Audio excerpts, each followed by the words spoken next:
As we've seen for some time now, former Vice President Kamala Harris is on her book tour to promote and sell copies of the book about herself. And she'll tell you, it's tiring stuff. Hello. Hello. Nice to meet you again. Nice to meet you again. Thank you. Okay. Hi, everyone. It's great to have you. Hello. How's it going? Good. On 4 hours sleep, I'm fine. This trip is, it just takes a day. Yes, that is how the interview began when Kamala Harris sat down with ABC's Sarah Ferguson, and Kamala telling Australians that she's the new Sleepy Joe. Kamala was asked about what it felt like to lose the election, and her answer, just wait for it, it's profound.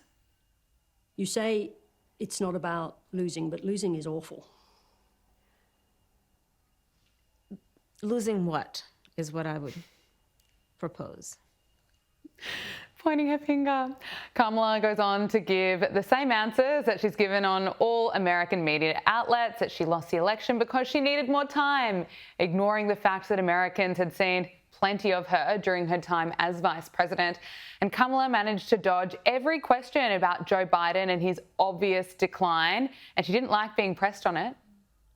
I want to interrupt you because that is a world-class pivot, but it is not the question that I asked you, which is about Joe Biden's failure to recognise his own frailties and what that did to you. The question is about Joe Biden. Are you still reluctant to criticise the former president?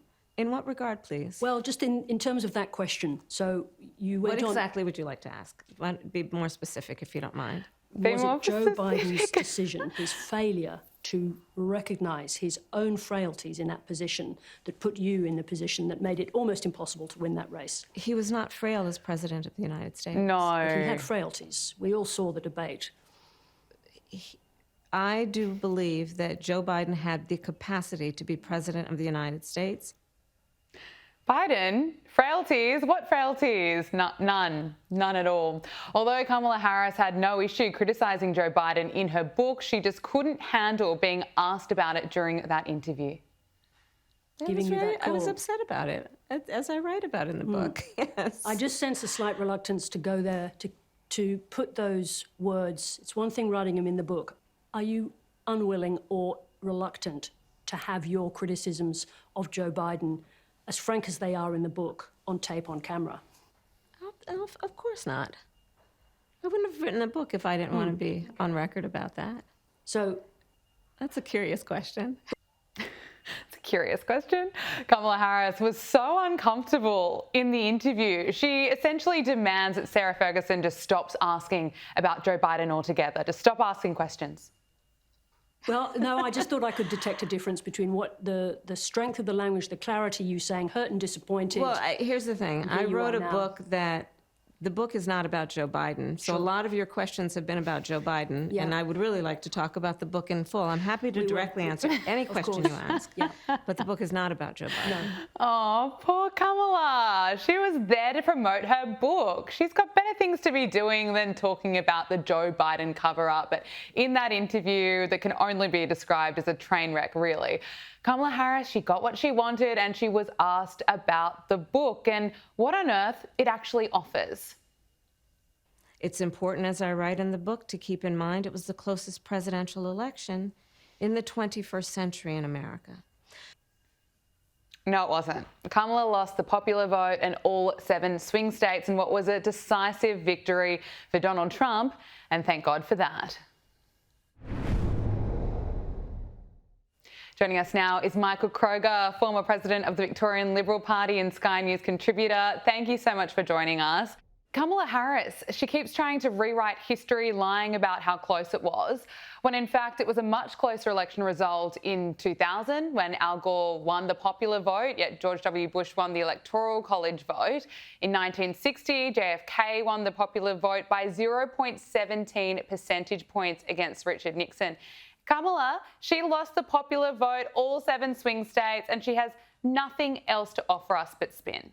No, she's got absolutely nothing to offer. Well, look, there's several things you can say. First of all, in terms of the 2028 election, if you look at the bookmakers' odds, public opinion polls, she's only the 6th favoured candidate amongst the Democrats. Starts off with Newsom, AOC, Shapiro, Pritzker, Buttigieg, and then Kamala Harris. So even amongst Democrat supporters, they rate her incredibly lowly. And the reason for that is she was a shocking vice president. She was a terrible candidate. And if you look at what Trump's said and what he's doing, the borders, which is an extraordinary achievement, cracking down on crime in these democratic cities, stopping the flow of illegal drugs and fentanyl into America, whether it's from Venezuela or Mexico or other Latin American countries, the peace deals he's done with other countries, freeing the hostages out of Gaza, bringing jobs to America, massive investment into America, et cetera, et cetera. Boy, that's a pretty substantial list of achievements. And if you put that against Joe Biden's achievements, of which there were very few. So Harris was a terrible candidate. She's not really associated with any successes of, you can't say the Biden presidency was great for A, B, and C reasons. And I thought it was, look, as I'm getting older, Gabriella, 30 minutes is a long time in your life. And that's 30 minutes of my life I will not get back watching that vacuous babble about Joe Biden. Saying that she sat in all these meetings with Biden and didn't notice any decline at all. What? I mean, to say those things is an insult to the American public. Who could see that Joe Biden wasn't fit. And it took George Clooney, of all people, to say, listen, Joe, time to nick off.